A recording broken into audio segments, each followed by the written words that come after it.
Good morning, good afternoon, good evening, wherever you are. This is part of a longer series on real estate. Now, yesterday I did one on sales, and by the time I was done with that, I realized that if I tried to cover rentals, people were going to be on YouTube for much too long a period of time. So I broke it off there, and today I am presenting the rentals section of it. This is both long-term rentals and short-term rentals. And I'm also cutting this one a little short at the end, and having a third one, which is really going to be short, but it will be a quick summary of where we are in both sales and rentals and specific suggestions as to how you can take advantage of the circumstances I'm talking about here in Panama real estate. So without further ado, let's go on and hear the portion of yesterday's tape that related to rentals. Now, what happened is that I've been seeing so much going on here, and I'm so tied into what is happening in real estate that I decided it was time for me to look for another place to rent. I rent currently, and I have been in the same place for over a decade. I really love my landlady. She's a great person. But for reasons not associated with that, I was ready to find a new place. And there were new neighborhoods that have opened up and really improved immensely since I first arrived. A lot of different things, and I was ready for a change of venue. So I thought, all right, let me go out and I'll find a place to rent. I'll see what happens when I do that. And I did. So I'm here reporting on this. It's been happening over the last 2 or 3 weeks. One of the reasons I've been relatively busy. In the process of this, I'm going to describe my own experience. It is my experience looking here. And somebody else may have had a different one and so on. I'm sure somebody else has had a different one. But I was pretty well focused on what it is I wanted. I wanted 2 bedrooms, 2 bathrooms, that's minimum.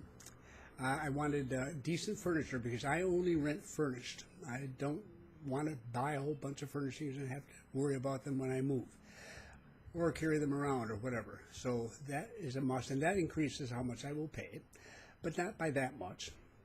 And then I want a balcony.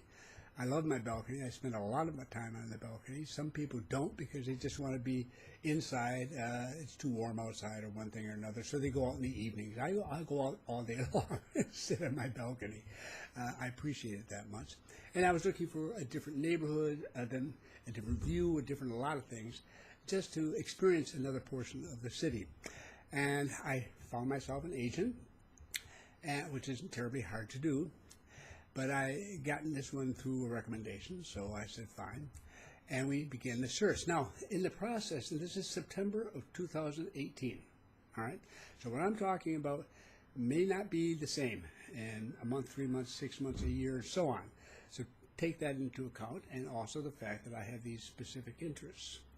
But I found that many of the places, these are for 1-year leases, were at one of 2 prices, very standard, $1,200 and $1,400 a month.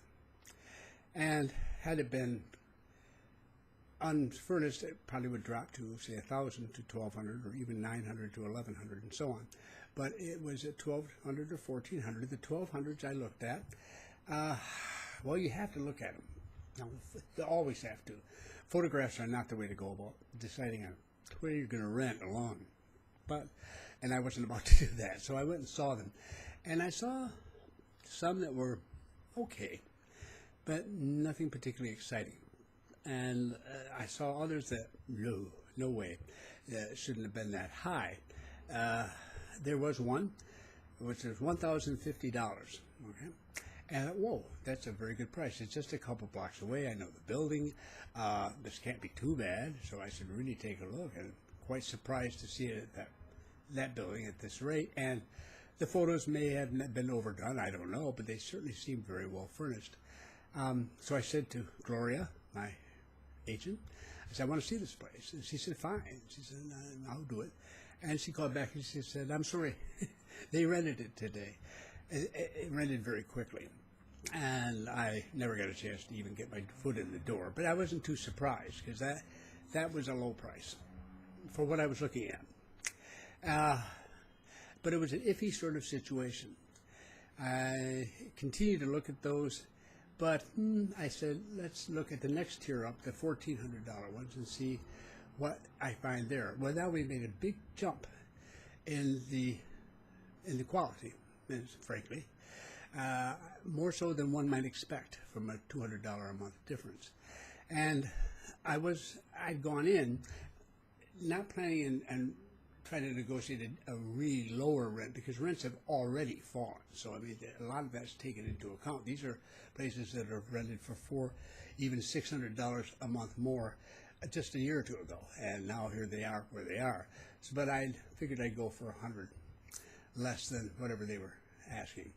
And so I went to one really, really nice place. I loved it. The moment I walked into it, I said, yes, this is wonderful.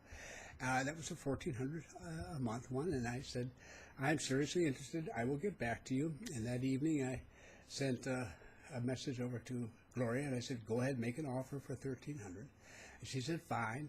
And then she wrote back and she said, sorry, Mr. Adams, but that already rented.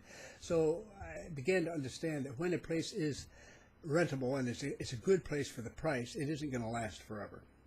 And we have a lowering of prices, but it's not, people are so desperate that they're going to get down to a really, really, really low price. It's silly. That is not how it works. But if it is distinctly below what it would have gone for 6 months or a year or 2 years ago, and it's good quality, it moves. So I was disappointed with that. And I went on, I looked at a couple others and used another agent too to get a view from his viewpoint of what he thought. And finally came across one with good old Gloria. See, Gloria is the kind of rental agent I like. She really asks you what you want, and then she observes you when you're showing places, and she begins to sort out what really is important to me and what really is flexible and may be possible, things I really won't accept. And there's no good way to explain that better than to actually be shown a place. And so she figured that out and did a better and better job of finding places. And I walk in this one place, and it's $1,400 a month. And I thought, gee, okay, I really like this place. I think I could very much enjoy this. So I was asked if I was interested by the other agent, the agent for the owner. And I said, yes, I am. But my budget was about $1,300, which is going to be the tops of my budget. And she said, she said, we have an offer at $1,350 from a woman, but she is unable to take the apartment until October 15th. This is September. Okay. And when will you be available? And I said, October 1st. She said, well, I said, all right, give me a moment. And she called the owner, and they had 2-3 minute conversation. And then she came over, handed me the phone. He said he wants to talk to you. And he spoke to me, very pleasant, a younger man, English. He's Hispanic, but he's definitely an English speaker. And it was a very nice conversation. So when all was said and done, he said he would accept $1,300 if I started October 1st, and I said, yes, I would do that, and bam, I made the decision right there. I'm not running around looking at 6 other places. This is a good one. So what did I get for my $1,300 a month? Well, I can't show you because I'm not there yet. In fact, let me show you I can show you what I'm dealing with. This is bubble wrap. I am surrounded by bubble wrap and and by boxes and what have you as I'm getting ready for the big move. But I did, I think, very well. I'll be high up, well into the upper 20s floor-wise. Good view of the ocean. I have 2 bedrooms, and I have 3 televisions, flat screen HD TVs, one in the living room and one in each bedroom. The balcony is perfectly okay, ordinary, nice balcony. I can deal with that very happily. The furniture, the owner had lived in it, and he now is moving in another place. It's a story with a girlfriend and a lot of things changing in his life. So he's renting out where he was, and he's leaving his own furniture there. It's very good furniture as a result. The kitchen is very adequate, and I watch kitchens very carefully. I like to have good equipment there. Some places, it just isn't that good. It's older stuff. It's used, and I don't like that. This has been used by him, but it's still very fine equipment. It even has a dishwasher, which is very unusual here, and I didn't really need it, but nonetheless, there it is. On the whole, right across the board, and it's a nice building, it has a nice lobby, and it's in a good part of town, blah, blah, blah. It was what I was looking for, basically. And I have it now, so I have to go through the misery of moving. But through it all, over the last few weeks, I have learned a lot about the rental market by visiting places all over town, including out in the edge of town, and different agents and everything else. And I'm very pleased with what I see. Now, these prices, for some of you, may seem sky high. Well, you probably can get a better deal somewhere further out in the countryside, and maybe here in the city. But that's not, for a city like this, those rates are not steep. And you talk to anybody from a major business center, and this looks pretty good, especially for what you get. So I say this is a very good time to rent, and as well as to buy. Now that is the 1-year lease. Now we have the short-term rental people, and this is inevitable. It happens every year. And people will write me and say, well, I'm interested in coming down in September, October, November, whatever, and spend 3 or 4 months because I just want to get a feel for this country and look around and so on before I make a decision and blah, blah. But the problem with that is that they're coming down for 3 or 4 months when the tourists start pouring in to get away from the cold weather and what we call the snowbirds. They call them in Florida, same thing. Americans and Canadians who will spend 4 to 6 months down here in the wintertime and then go back north for the rest of the year. They rent out their places when they're gone, but when they're here, they aren't. They've got them. Those rentals cease to exist on the market for short term. Everybody here wants a 1-term year lease. Now, you can find a short term, but it's hard, and you're going to pay more for it. And you won't find, I mean, it's not like you're walking into a completely prepared for living place, a turnkey operation. I mean, you'll have everything, all the equipment and everything, but you're not going to have your plates and your dishes and your silverware and your bed sheets, very possibly. You may have the beds and the pillows, but not have any of the other accoutrement that you expect to have, or which you'll need while you're here. It's just not set up for that. And in answer to the inevitable questions that come, what we in the U.S. call, and I'm sure Canada and probably other nations, an apartment house is not what we have here, even though we talk about apartment houses. An apartment house in the U.S., I can assure you, is a building owned by a single owner and who rents out the units on any kind of basis from 1 month to forever to people who are strictly interested in renting. We don't have those. What we have are, everything you see down here will be basically a condo unit that is owned by someone and they are renting it out. That's the standard everywhere. Everything I saw here was a condo unit. And they're called apartments. And so when you say an apartment house, people will say, yeah, we have them, but they're really talking about condominiums, not about the kind of apartment house that we're familiar with out of the U.S. and many other countries. So that makes it difficult. And there's a whole historical reason why that has come about, but it's neither here nor there. The point is that we don't have them. I have just recently heard about one operation that just has, I don't know, 8, 10 of units. They're on the edge of the city, but a very good location and all sorts of amenities where you can rent for 1 month or 3 months or 8 months or whatever, and you get everything. I mean, you walk in the door, you live there, and you have everything you possibly need. They even see to it you have a bathrobe. Is it a bathrobe? I said, yes, a bathrobe. But there are very few, and it's the first time I've seen it quite like this. It's really good setup. I need 200 of those, okay, so I can offer it to people.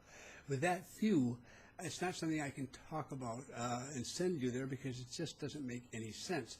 They're just so small. But it's something I'm very happy to see, and I'm going to encourage, and I hope they're successful, so to encourage others to do the same, and we can get around this blockage here to the idea of having an building full of apartments for rental. Which would be so nice to have. Any event, they're there. What can I say? Otherwise, you're going to have a challenge, and particularly during the cold weather months. can't think of a more difficult time to find a 3 or 4 month rental. Agents here will look for them, and they'll do their best, and they'll find something, I have no doubt. But you just have to be prepared that it's not going to be as cheap or as easy, and you won't have anywhere near the selection you might have in another nation where they have a lot of apartment houses, as Northerners think of them. So that's got to be taken into account. It's very frustrating for me, because I get so many of these requests. And if they came in March, it would be so much easier, but they don't. They come in September, October, and such is life.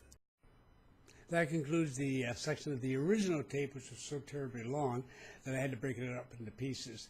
There were two things I did not mention in that I'm glad I have this opportunity to add to you, for you. And one is, of course, for short-term rentals, there's always Airbnb. It's very active here. You can check there. Now, typically they show short terms, but I know some of them will do longer-term rentals. Yeah, you just have to jump in and look at the site and see what you can find. But sometimes it's something to do to come down initially while you're still looking for another place for rental and so on. I know some people have come down and stayed at a place for a week and really liked it and extended it for a substantial period of time.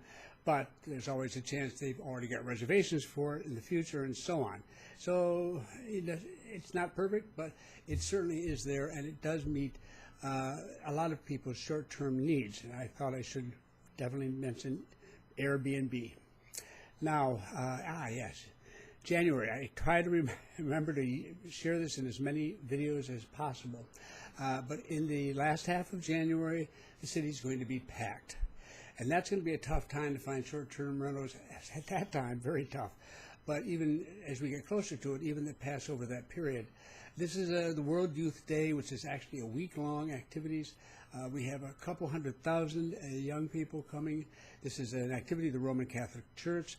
Another couple 100,000 people are expected to show up, particularly for the Mass that's celebrated by the Pope at the end of the week, and so forth. It's extremely active time, and they're going to be housing as many of the young people as possible in homes here. But there will be those who either don't fit in or who have the money to stay somewhere else. They will, and plus plenty of others who are not youth, but are here for the activity, to be around for what is something that's never happened in Panama before. That's going to make it tense. I understand we have nearly 7,000 members of the press globally coming in to cover this, and there goes 7,000 hotel rooms and that sort of thing. So it's all great for the country, and everybody, regardless of their religious background or whether they have any or not, we're all Panamanians at this stage of the game, and we'll all be working to welcome these people. And they have a reputation. They meet every 4 or 5 years, being really fine people and doing a great job. So we look forward to that, but it can wreak havoc for you. I've often said to people, if you come in, you're going to be here in that period, that's a great time to go out in the countryside and take a look at that, because everybody's going to be in the city. Well, not everybody, an awful lot of people. So it'll be much quieter out there. So you can work your way around this thing. But it's good for you to know. And it's officially January 22nd to 29th, but we know people will be arriving earlier, and we know some will hang around to do things like see the canal or whatever, and sightsee, basically. So that last couple of weeks are going to be really, really busy times. That's something to keep in mind, too. So much for that.